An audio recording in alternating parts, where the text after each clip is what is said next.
Bienvenue dans Tous Danseurs, le premier podcast dédié 100% à la danse.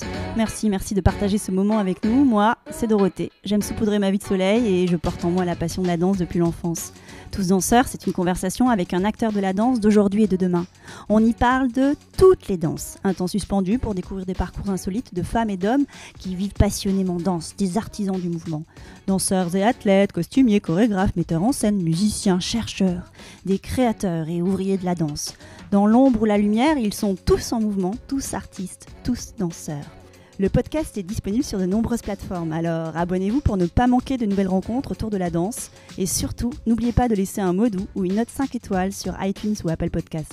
Ah, j'oubliais, n'hésitez pas à m'écrire sur l'Instagram Tous Danseurs si vous avez des questions. Aujourd'hui, je reçois Pauline Lida et Jade Verda, cofondatrices du collectif Minuit 12.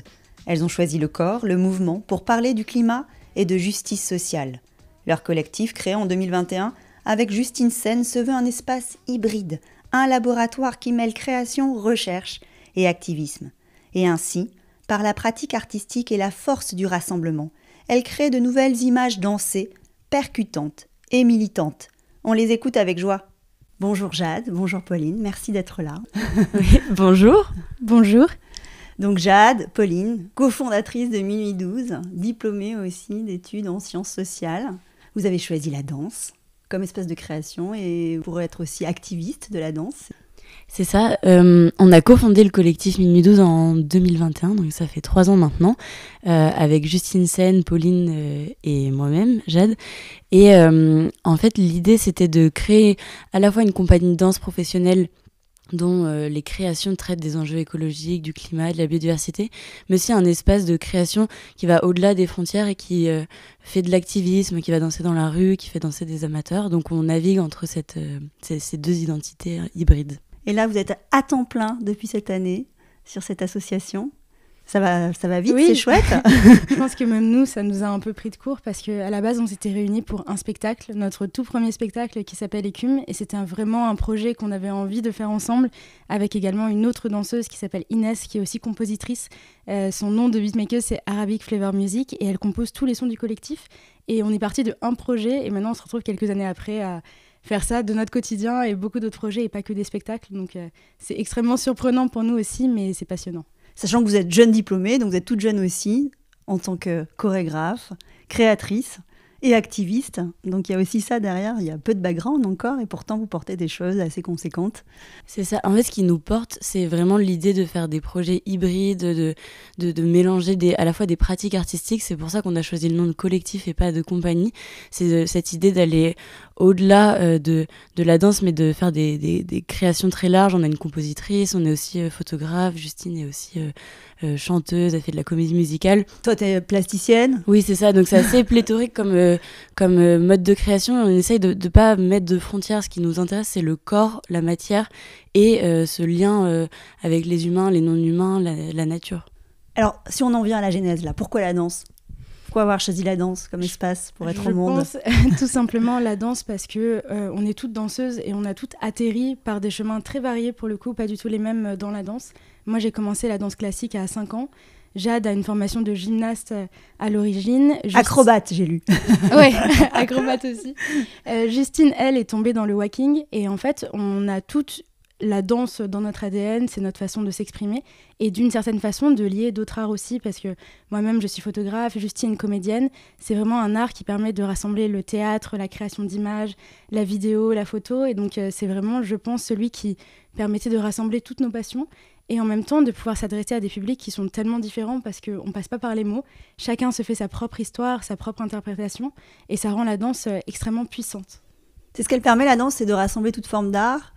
Et il y a quelque chose d'universel, puisqu'effectivement, on passe pas par les mots et on peut atteindre un maximum de personnes, c'est ça ? Oui, c'est un peu ça, c'est que nous, parfois, on va écrire une pièce avec une idée très précise en tête, et c'est extrêmement intéressant quand on voit ce que le public en retire.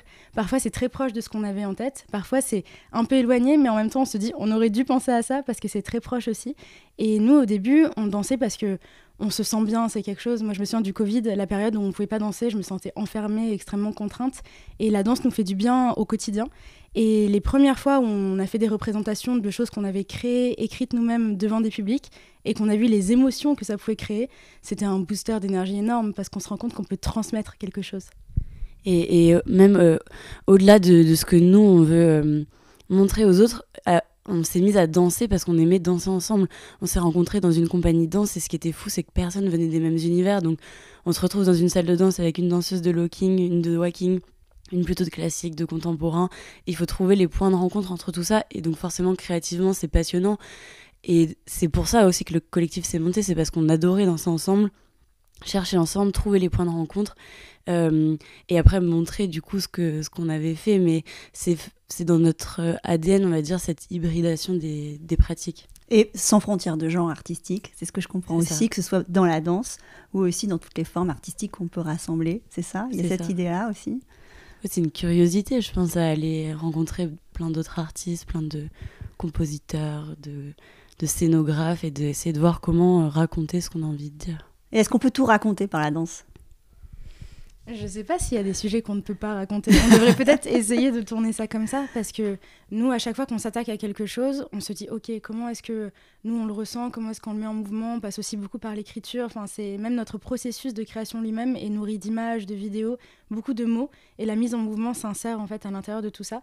Et pour le moment, en tout cas, on n'est pas tombé sur un sujet qu'on ne pouvait pas explorer par le mouvement.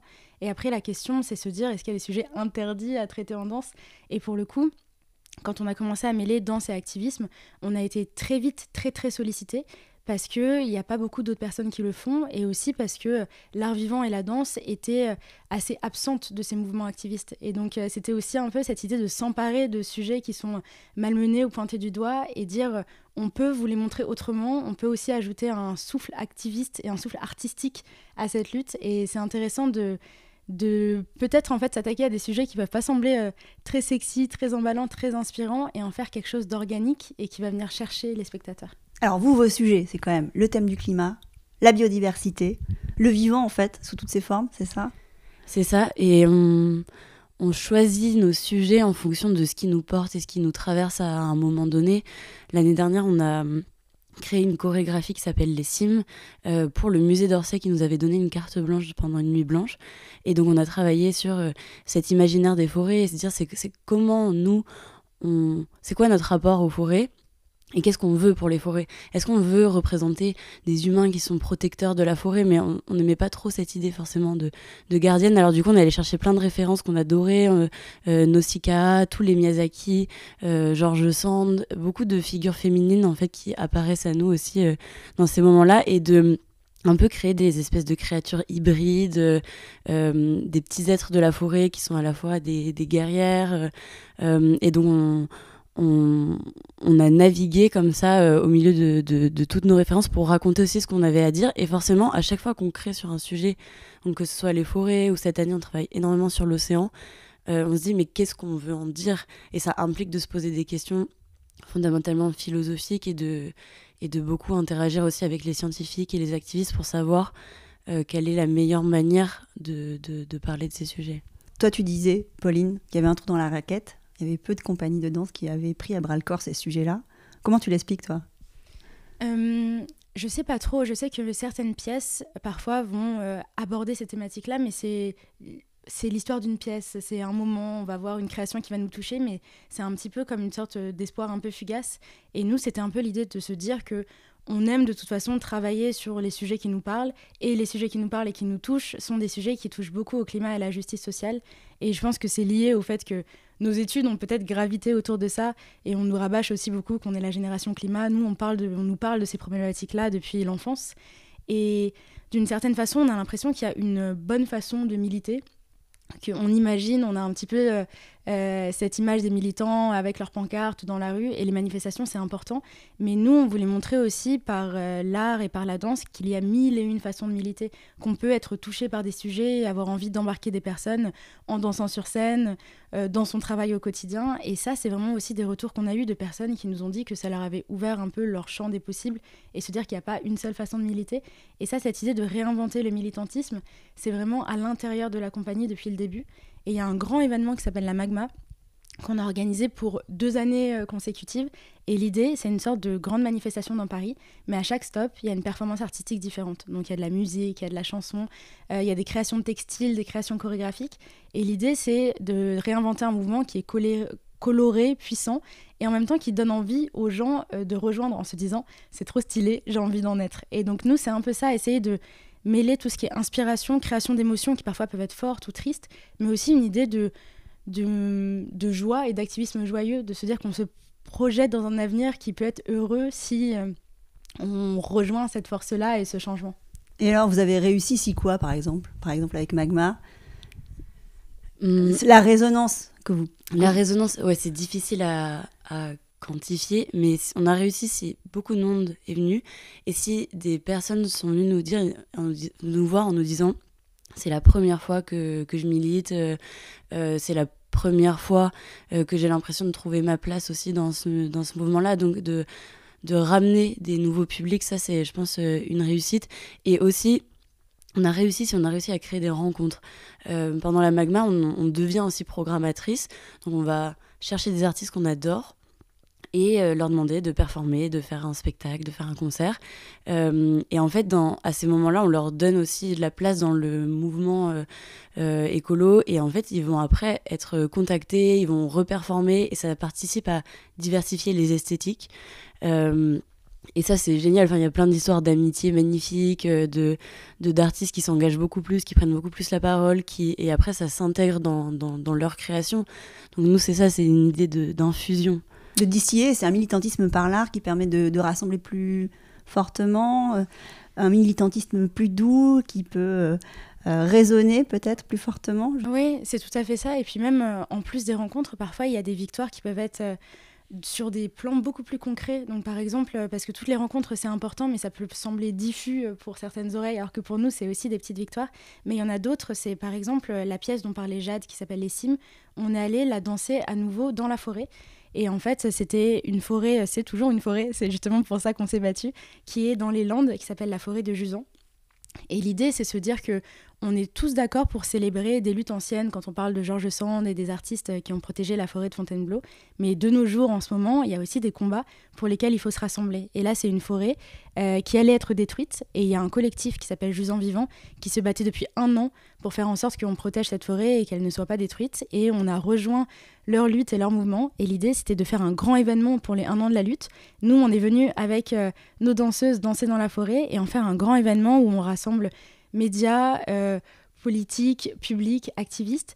Et la forêt était pleine. On a dû faire 2 représentations pour faire en sorte de protéger la forêt parce qu'on dansait vraiment dans un écrin entre les arbres, la verdure. Enfin, c'était vraiment magnifique. Et ça a fait un écho médiatique tel que le maire s'est aussi retrouvé contraint à devoir prendre des mesures et à dire il s'est engagé ce jour-là à modifier le PLU, donc le plan local d'urbanisme, pour que cette forêt soit bel et bien protégée. Et ça, se dire Génial. que la danse, les médias peuvent réussir à se rassembler pour faire un écho où les personnalités politiques se retrouvent un petit peu contraintes de dire en effet, on va faire quelque chose. Ça, c'est la plus belle des victoires. Pouvoir de persuasion par la danse, incroyable. C'est ça, pouvoir de rassembler, parce que du coup, là, il y avait, je sais pas, plus de 700 personnes, je crois, rassemblées dans un tout petit endroit, et beaucoup de familles, donc ça permet de faire venir des gens qui seraient pas forcément venus si c'était une mobilisation normale. Et est-ce que la danse est politique alors ? Bien sûr. Mais la danse est toujours politique, même quand elle n'est pas revendiquée politique. Pourquoi ? Parce que ça touche au corps en vivant ? Oui, je pense que le corps, c'est vraiment ce qui nous lie à l'origine dans la danse à cet aspect très politique, parce qu'il y a aussi ces corps qu'on représente, ces corps qui ont le droit d'être sur scène, et il y a vraiment aussi une certaine standardisation des corps qui a pu être reprochée à certaines danses ou à certaines visions de la danse, et pour nous c'est extrêmement important d'avoir différents styles de danse, donc du hip-hop au classique sur scène, et des corps qui vont pas du tout être les mêmes et qui vont justement apporter des complémentarités, des choses extrêmement intéressantes pour nous artistiquement, mais aussi pour le public, parce qu'il y a cette idée de se reconnaître dans ce corps dansant, et se dire ce corps dansant sur scène qui pourrait être le mien, il y a une sorte de dialogue qui se crée et c'est pour ça que c'est important qu'en termes d'âge, de couleur de peau et de morphologie, on ait des choses très différentes sur scène parce qu'il y a des artistes, peu importe leur corps qui peut être très différent et nous il y a aussi quelque chose par le fait d'être un collectif majoritairement, même grandement féminin et d'avoir ces femmes qui s'approprient leur corps, décident d'en faire ce qu'elles veulent aussi et de montrer sur scène des projets qu'elles ont décidés pour elles-mêmes. Et donc vous êtes 3 cofondatrices. Aujourd'hui, il y a une équipe qui vous suit aussi. Il y a quoi ? Il y a 8 danseuses dans la Enfin, vous êtes 8, c'est ça ? Et puis il y a d'autres... C'est ça. Et après, ça gravite. Il y a plein de Voilà, personnes il y a des amateurs qui vous rejoignent pour des performances ou qui imposent effectivement des formats plus larges. Oui, c'est ça. On est 3 cofondatrices. On gère tout au quotidien, la direction artistique, la com, la production, tout. Mais à la danse, on va dire qu'il y a une dizaine de danseurs et danseuses pros qui gravitent dans les différentes créations. Et après, d'autres artistes qui viennent sur des projets ponctuels, sur un court-métrage, sur la scénographie, sur la composition.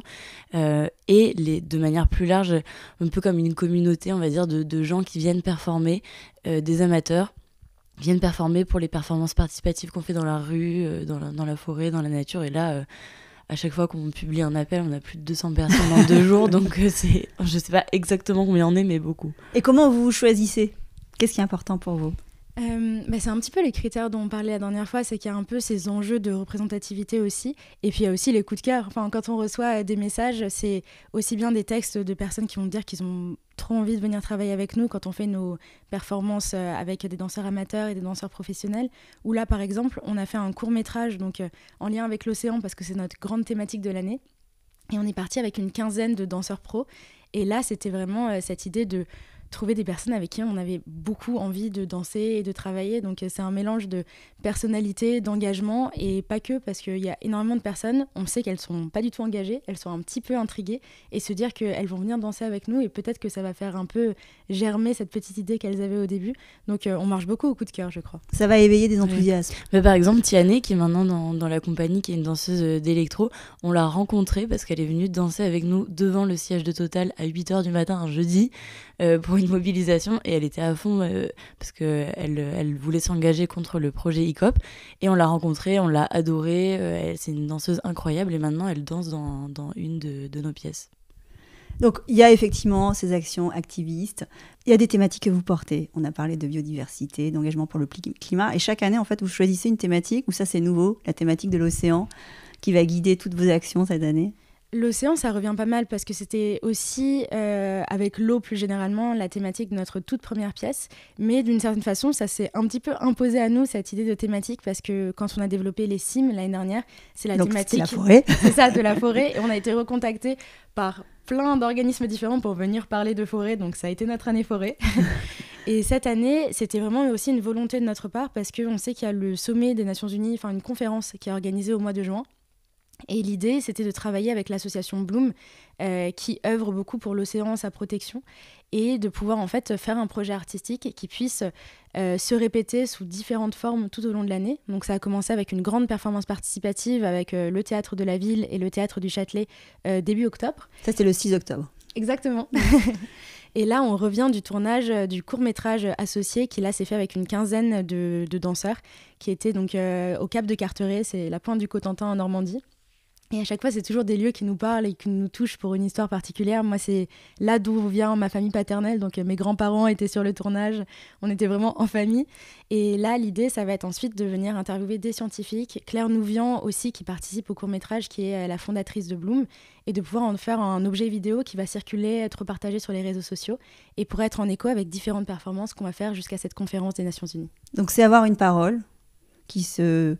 séquence soit par des images, soit par la danse, soit par des images et de la danse, c'est ça, qui résonne le plus largement possible. C'est ça, on s'inclut dans une stratégie globale qui est menée à la fois par l'association Bloom, mais aussi par plein d'autres associations qui travaillent sur les océans. Et du coup, le but, c'est de sortir les vidéos à des moments clés qui servent la campagne, qui servent à médiatiser les sujets. Donc, c'est vraiment une coordination générale des différentes associations et de leurs différentes manières d'agir. Et nous, on s'insère là-dedans et on va voir les associations en leur disant les images peuvent vraiment vous servir, la danse est très virale aussi sur les réseaux sociaux. Elle est très consensuelle parce que les gens adorent voir les gens danser. Donc, par exemple, quand on a dansé contre le projet Hip Hop devant la tour de Total, la vidéo a fait plus d'1 million de vues. Et ça a permis de toucher des gens qui sont plus sensibles à l'art et à la danse et moins au militantisme et en fait de leur faire connaître les enjeux autour d'Hip-Hop. Mettre en lumière. C'est ça.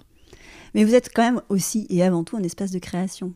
Ça vous conduit aussi sur des territoires. Là, tout à l'heure, avant de commencer l'interview, Jade me parlait de votre rencontre avec un scientifique qui est passionné de baleines. Et ça devient une matière musicale, le chant des baleines, etc. Vous êtes activiste, mais avant tout quand même des créatrices. Oui, c'est un vrai laboratoire Minuit 12. Et l'idée, c'est de pouvoir aussi, à l'intérieur du collectif, retrouver cette notion de recherche-création. Moi, j'ai refait des études en recherche-création après. Et je me suis d'ailleurs en fait consacrée au chant des baleines.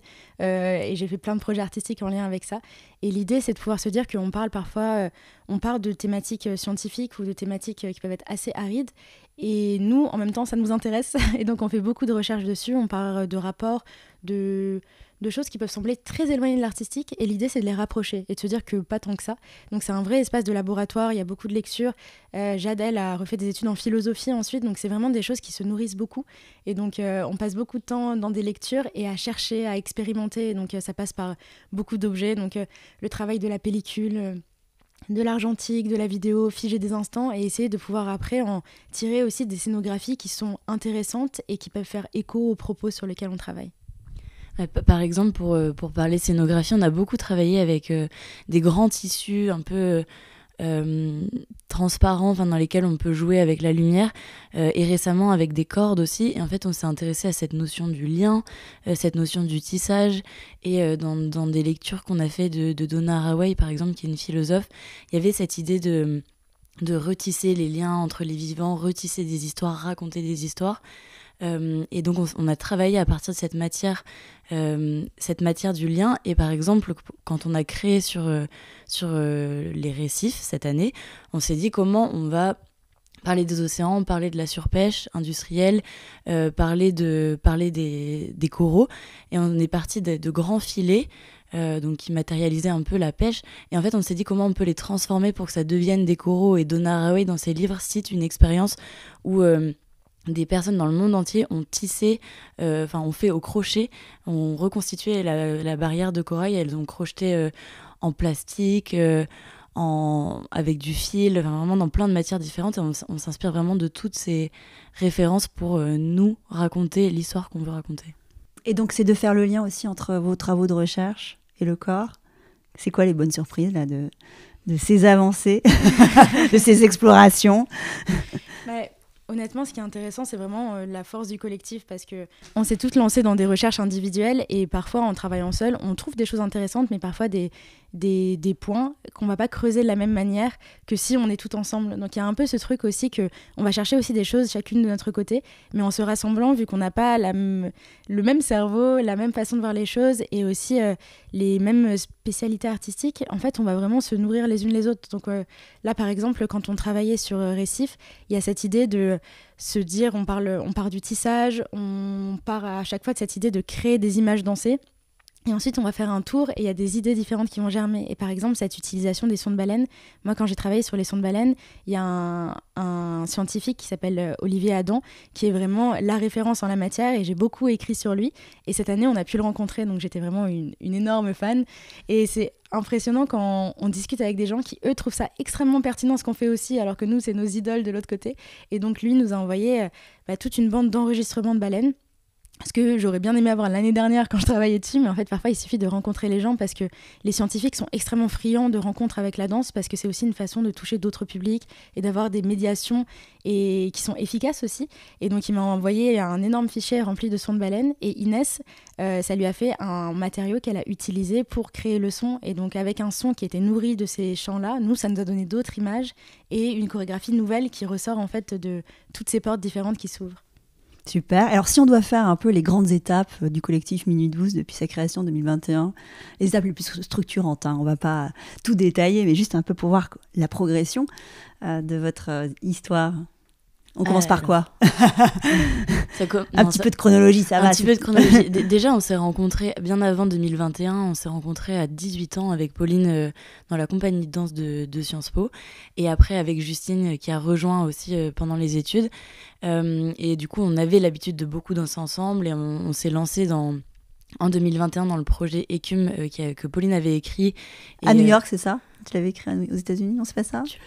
Ça a un petit peu germé là-bas, en fait. C'est que je suis partie étudier la danse aux États-Unis. Et là-bas, je me suis retrouvée à faire pas mal de projets qui liaient justement questions environnementales et danse. Donc, on s'est retrouvés à faire une pièce qui a été dansée sur le bateau des Nations Unies.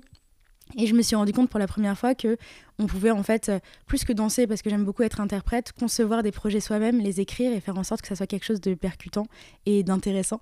Et ensuite, quand le Covid est arrivé et le retour en France, je me suis retrouvée un peu démunie, et ce besoin de danser, mais de danser aussi des choses qui venaient de moi et ensuite de nous quand on s'est rassemblés autour de ce projet. Donc j'ai commencé à écrire Écume, et ce projet pour moi c'était évident qu'il allait se faire avec Jade, Inès, Justine, Robin, qui sont vraiment les premiers danseurs à la base du collectif. Et ensuite le projet nous a complètement dépassés. Là il y a eu un engouement pour vos propositions, c'est ça? Et la deuxième étape, c'est celle dont parlait Jade, c'est cette grande mobilisation Magma qu'on a faite, non, celle devant le siège de Total, contre le projet ICOP. Et là c'était vraiment l'inscription du collectif dans cette sphère activiste, et ça a été un peu les deux points de départ, et ça montre aussi un peu les deux aspects du collectif, parce que d'un côté on a la pièce qui ancre le côté compagnie de création, 2012, exactement, et de l'autre côté on a tout ce qui est mobilisation activiste qui nous ancre dans cette démarche activiste qui est notre identité. Parce que j'avais justement cette question, la création qui a légitimé votre démarche chorégraphique, donc toi tu dis c'est Écume, et puis l'action qui a eu le plus de résonance est celle devant le siège de Total.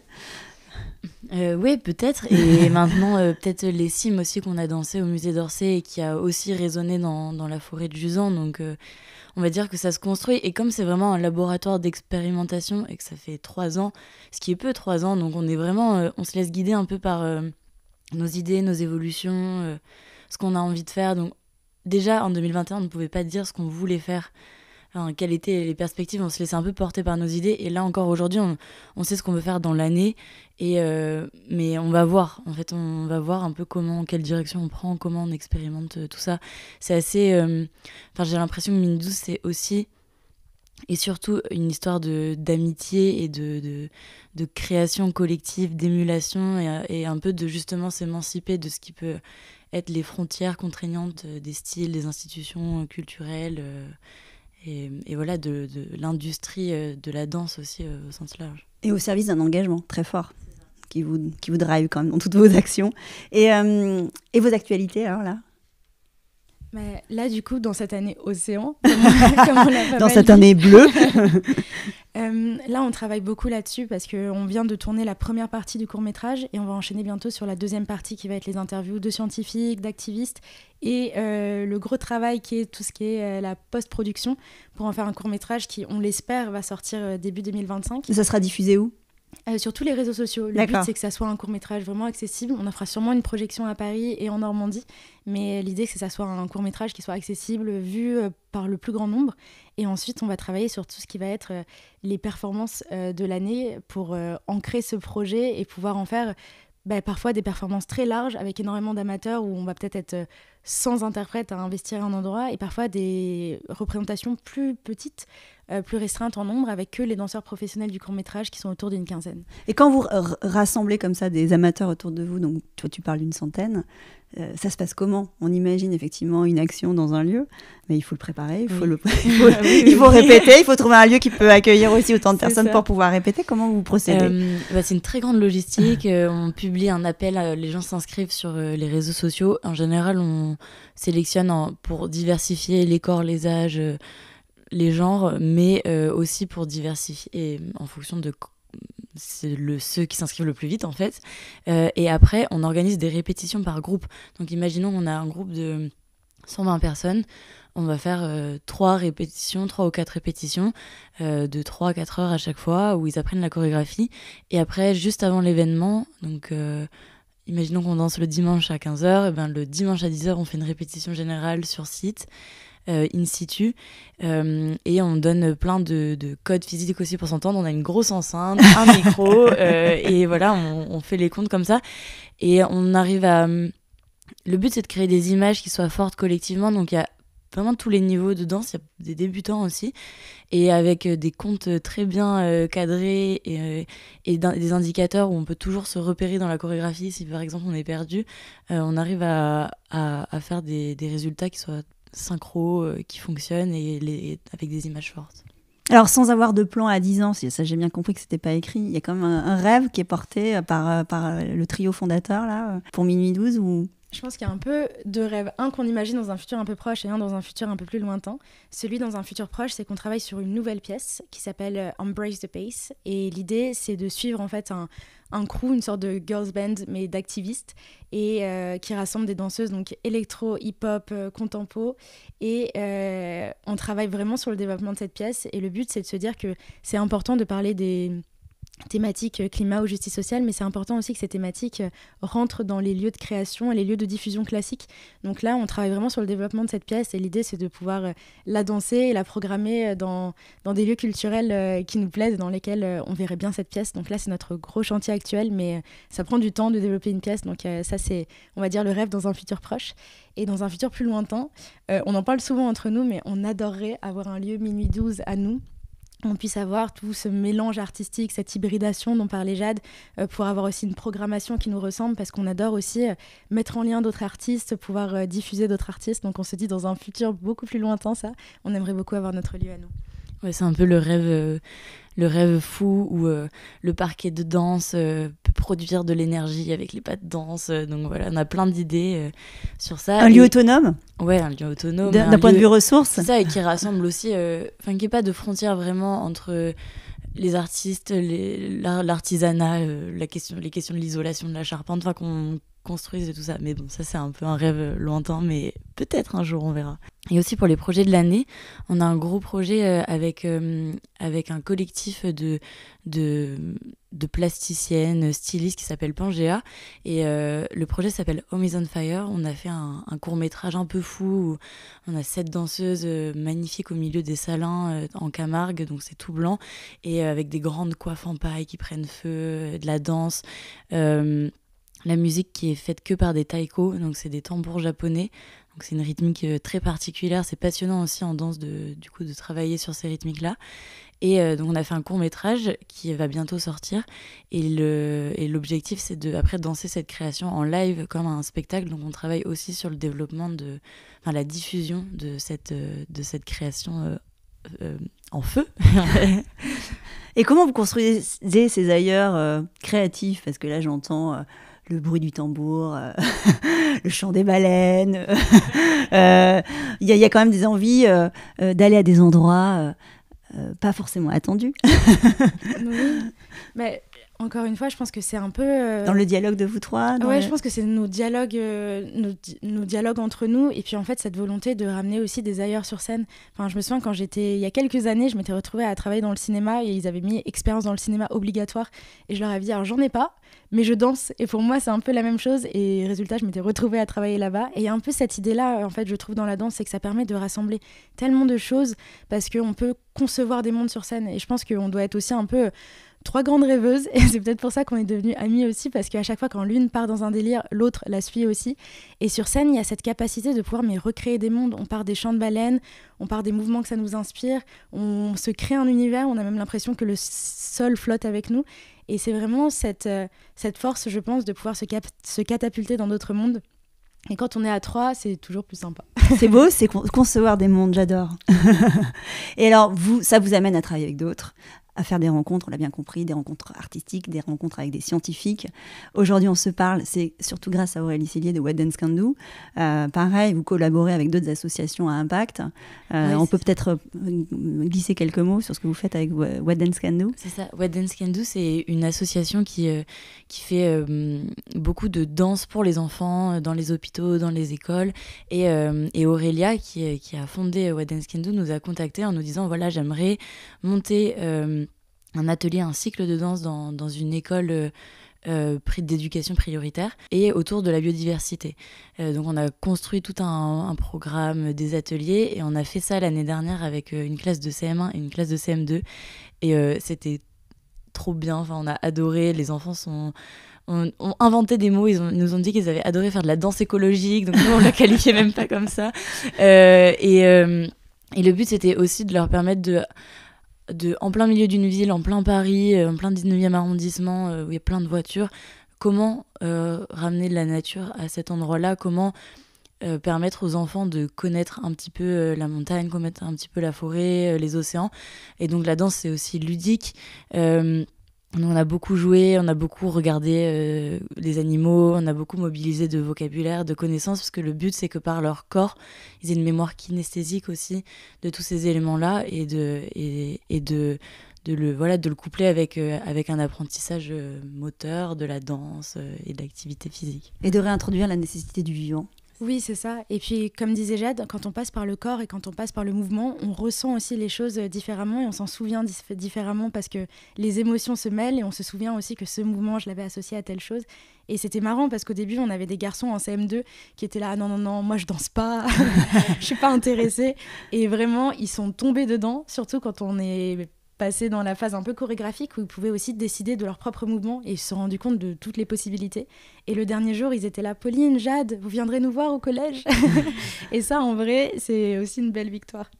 Et aujourd'hui, ça vous remplit de quoi, toute cette aventure? De travail. Ça oui, de travail. Ouais, mais en vrai, moi, ça m'a aussi donné un peu ce déclic-là que je sais que j'aime beaucoup enseigner et qu'un jour, j'aimerais le faire. On s'est rendu compte du travail que font les enseignantes et on s'est dit, pas tout de suite. Mais en tout cas, on a aussi une place un peu spécifique en tant qu'intervenante. Quand on rentre dans une classe, on a l'impression d'amener une sorte de bouffer un peu d'air frais et encore un ailleurs qui rentre dans la salle de classe. Et ça nous a vraiment donné envie de repartir pour un an. Donc là, on recommence un second cycle dans pas très longtemps. Toujours avec What Dance Can Do? Oui, toujours avec et dans des établissements dits prioritaires. C'est ça, dans la même école avec les mêmes enseignantes à peu près. Et après, l'objectif, c'est de le faire ailleurs. On a aussi partagé nos ressources avec d'autres enseignantes à Londres, je crois, et dans d'autres pays, parce que What Dance Can Do est implanté à l'international. Et donc là, j'ai vu qu'il y avait un cycle maintenant danse et biodiversité aussi en Angleterre, donc ça se diffuse peu à peu. Bravo. Et là, à Paris, c'est l'école Manin dans le 19e, et vraiment, on les remercie parce que c'est vraiment aussi un choix d'établissement de se dire qu'on va accueillir des projets comme celui-là, parce qu'il faut faire du temps aussi dans le programme, et on peut se dire que c'est pas forcément pertinent. Et le directeur de l'établissement s'est rendu compte d'à quel point ça pouvait apporter des outils aussi à ses élèves. Bravo pour ça. Vous êtes fiers ou pas? Vous n'avez pas parlé de... Ça vous remplit pas de fierté? Je pensais que ça allait sortir. Parfois, quand on fait des projets, on monte un court-métrage ou une marche artistique en plein Paris avec 2000 personnes... à 26 ans? Oui, parfois nous on est comme ça en train de travailler pendant des mois, du coup on s'en rend pas compte. Mais parfois on se retrouve à des événements, des événements qu'on a organisés et on est toutes les trois comme ça devant pendant la manif artistique qu'on a organisée. On se retourne, on se dit mais c'est nous qui avons fait ça. Je me souviens du tout premier court-métrage qu'on avait fait avec Mini 12 qui s'appelle On n'arrête pas un peuple qui danse. Et avec Jade, on s'était retrouvés devant les énormes camions du tournage et on voit plein de personnes qui sortent, qui portaient des choses, qui installaient tout pour le tournage. Et vraiment, on s'est regardés et j'étais là, mais tu les connais? Et Jade était, bah non. Et toi, tu les connais? J'étais, bah non. Et en fait, on était là, ça c'est la définition d'un projet qui nous dépasse. Et en fait, on est extrêmement fiers quand d'autres personnes vont en chercher d'autres et qu'au fur et à mesure, ça fait une énorme équipe. Et en fait, on connaît pas tout le monde, mais tout le monde est rassemblé pour le même projet. Et là, c'était, je pense, un beau sentiment de fierté et de surprise aussi parce que ça nous a vraiment dépassé. Un relais positif. On conclut? Est-ce qu'il y a des petits mots, des grands mots que vous voulez rajouter, des choses qu'on n'a pas évoquées, qui sont importantes pour vous? Peut-être juste... Oui, on n'a pas parlé de vos partenaires, parce qu'effectivement, il y a des personnes qui vous suivent depuis le début, qui vous font confiance. Oui, il y a des personnes, beaucoup de femmes qui nous font confiance à l'Académie du Climat, qui est dirigée par Susanna et Sarah. On y est depuis le début. En résidence là-bas, il y a une salle de danse, un gymnase avec un miroir au dernier étage et on passe notre temps là-bas. On a aussi un bureau là-bas. On monte tous les projets avec l'académie qui nous suit, qui nous soutient en permanence. Et ça, c'est incroyable. Et sachant que l'académie s'est fondée 1 an avant nous, notre création. Donc, on évolue aussi ensemble. Donc, c'est beau. Il y a aussi une fondation qui s'appelle Green Line Foundation.